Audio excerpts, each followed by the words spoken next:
All right, let's talk about our emotions, but maybe in a way you haven't really thought about before. Today, we're going to dive into the work of Dr. Mark Brackett from the Yale Center for Emotional Intelligence. He's developed this incredible framework for not just feeling our emotions, but for truly, deeply understanding them. So, the best way to get into this is probably with a story from Dr. Brackett's own life. It really gets to the heart of a problem I think we all face, getting our own feelings wrong and having other people get them wrong too. You see, when Dr. Brackett was a kid, he was bullied a lot, and his reactions were constantly misunderstood. His parents, his teachers, they all saw his behavior, the acting out, but they were completely missing what was underneath it all. They didn't see the fear and the shame that were really driving everything. And this all kind of boiled over when he was 13. He poured all his hopes into martial arts to try and build up his confidence, and then he failed his yellow belt test. Total disaster, right?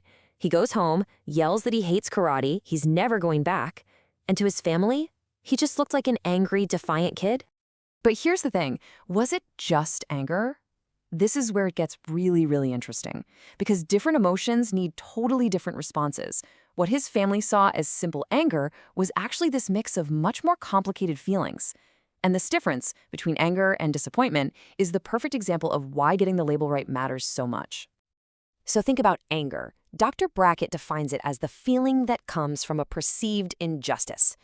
It's that feeling you get when something just isn't fair. Like, say you failed that test because other kids were messing with you while you were trying to concentrate. That's injustice. That's anger. But disappointment? That's a whole different animal. That's about unmet expectations. You put in the work, you gave it a real shot, but it just didn't pan out. See the difference?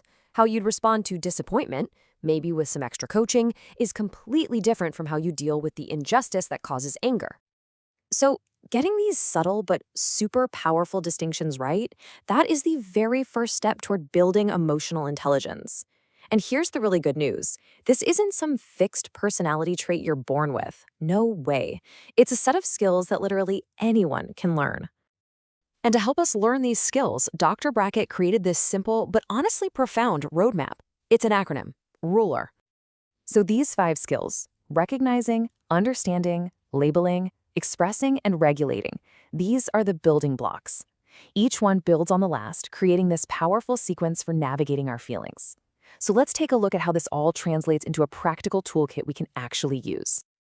Okay, so inside this RULer framework, you've got some incredibly practical tools. We're going to zoom in on 2 of them right now that are all about understanding and labeling our emotional state with a lot more accuracy. The first tool is all about language. It's this idea of emotional granularity, which is really just a fancy way of saying we need to get way more specific with the words we use. I mean, if your only word for feeling bad is angry, then you've only got one way to deal with it. But think about it. Are you just angry? Or are you maybe a little peeved or irritated? Maybe you're actually enraged or even livid. Each of those words points to a different intensity, a different cause, and because of that, a totally different strategy for how to handle it. And this whole idea of being precise really bumps up against our modern communication, doesn't it? In a world of just a simple smiley face or an angry face emoji, you have to wonder, are we lumping our emotions together? Are we losing the very granularity we need to understand ourselves and each other? Okay, the second tool is called the mood meter. It's this super simple grid that helps you plot where you're at. You just ask yourself 2 questions. First, how pleasant do I feel from low to high? That's your horizontal axis. Second, how much energy do I have? That's the vertical one. This puts you in one of 4 quadrants. High energy, unpleasant feelings like anger are in the red. High energy, pleasant feelings like excitement are in the yellow. Low energy, unpleasant feelings like sadness are in the blue. And low energy, pleasant feelings like calm are in the green. It's such a quick, powerful way to do an emotional check-in. So, what happens when you use these tools to take the emotional temperature of, say, our schools? Well, Dr. Brackett and his team did exactly that, and their findings are, honestly, they're pretty staggering.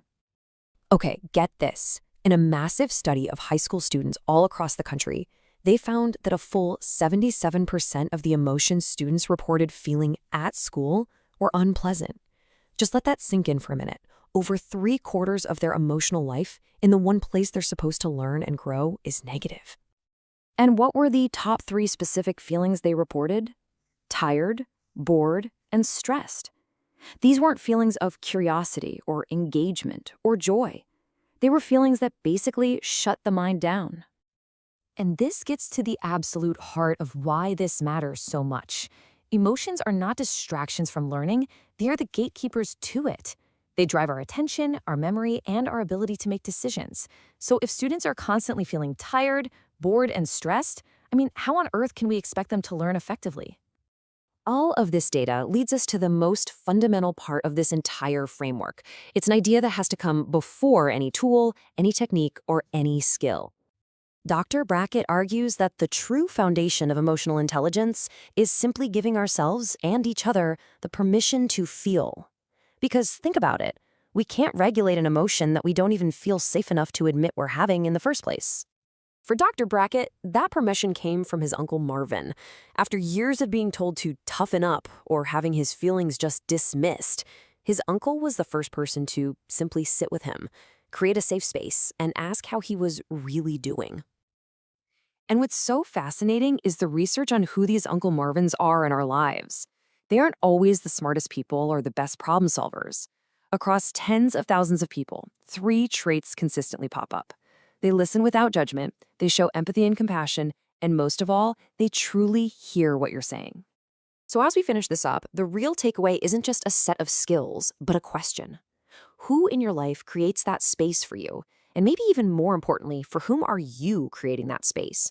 Because that simple act of granting permission, that might just be the most emotionally intelligent thing any of us can do.